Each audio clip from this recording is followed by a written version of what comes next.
People often ask me, how do you have time for everything? And I get it. It can look like I'm juggling a lot, like work, creative projects, routines, some kind of social life, and even actual rest. But here's the truth. Short answer is I don't have actually time for everything, because no one really does. What I do have is a framework, which is a way of thinking about time and energy that keeps me grounded. It helps me decide what actually matters, what can wait, and what I can gently let go of. And it's what I want to share with you today. It's not about doing more, it's about doing something that matters without constantly running on empty. When you feel like you're always behind or never doing enough, it's rarely because you are lazy. I don't believe that procrastination actually exists. More often, it's because you're unclear on your priorities, you're expecting way too much of yourself, or you're running without rhythm. So let's change that. Here are the 3 pillars that help me feel like I do have the time, even when life is full. Okay, so first let's talk about priorities. This is honestly the root of everything. Most people think they have a time problem when they actually have a priority problem. And I say this with zero judgment because I've been there, and I'm actually there like every couple of months, and I have to reprioritize and reevaluate things as I go. There's always going to be more that you can do. More emails, more errands, more, absolutely random projects. Stuff that feels urgent but isn't really important. The trick is learning to pause and ask, what actually matters right now? And this may sound very simple, but most of us don't do it often enough. Instead, we usually say yes to everything out of guilt, out of habit, and then we wonder why we're drowning in commitments. For me, this means getting real clear on the difference between urgent and important. It also means being honest about what I'm willing to let go of.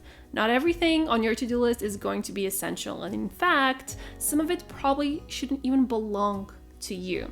It's just stuff that you took on because you thought that you should. So here's a simple exercise I recommend doing at least once a month.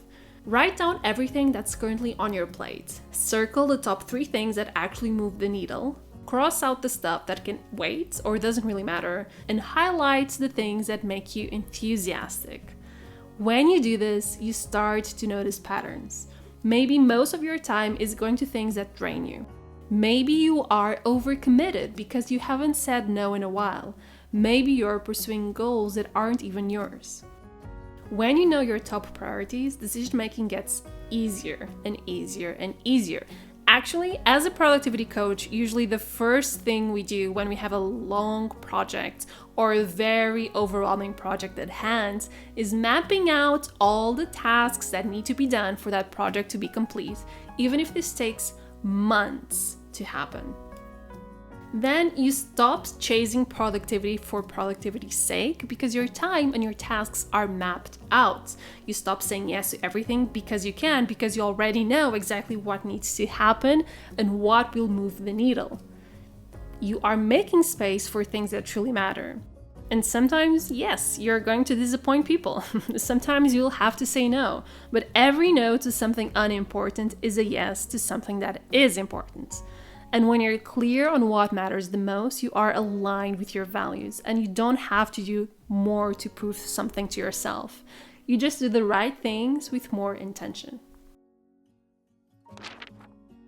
Let's also talk about expectations. This one's big as well. We live in a world that's always telling us we need to do more. We need to be more. We need to work more. We need to sleep and exercise and have more projects, and we need to be perfect fathers, mothers, daughters, friends, etc. But here's the thing, you're not failing, you're just holding yourself to impossible standards. I used to think that, having the perfect morning routine, a spotless home, a thriving career, consistent workouts, regular social plans, this would all be the components of a perfect life. But it's not true. And also, you can burn out really hard and really fast.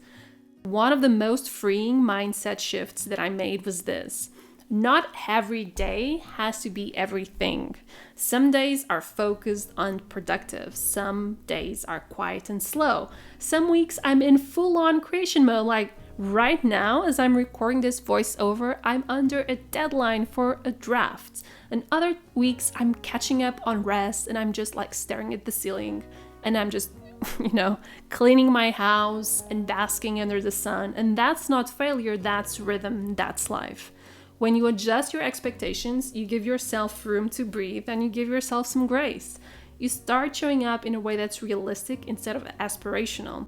And ironically, that's actually when you start getting more done because you're not constantly running yourself into the ground. You also start to appreciate what's already working. Maybe your home isn't spotless, but you made a nourishing dinner and you got to bed on time. Maybe you did not finish your whole to-do list, but maybe you actually finished a project that was on your list for months, and that's a win.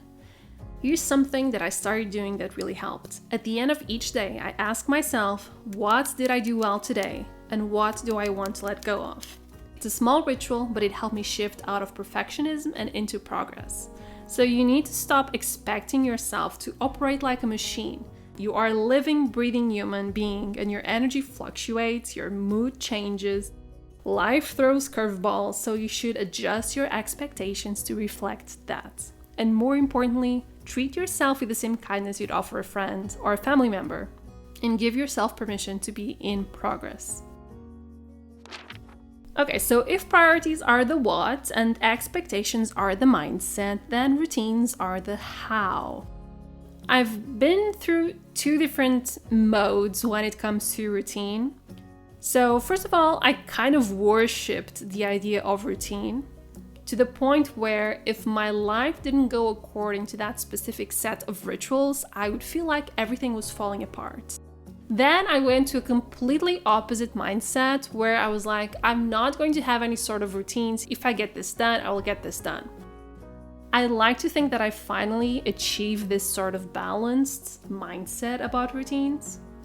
I don't like to be stuck doing the same thing every day like a robot. And I've learned that the right kind of routine is very freeing because it gives me, my brain, fewer decisions to make. It creates structure and creates space, but it should also make me feel like I have freedom in deciding what I want to do. For that, your routine doesn't have to be very elaborate. I feel like simple routines are going to be the better, and these are the ones that actually work for me. Planning-wise and productivity-wise, this means I want to have, first of all, a very slow morning. The only thing I want to do is have coffee, not checking my phone, and just be with my family for a while before the day begins. This gives me some sort of space for my brain to process that I have a full day of work ahead. I do a daily brain dump before I start work when I sit down with my laptop.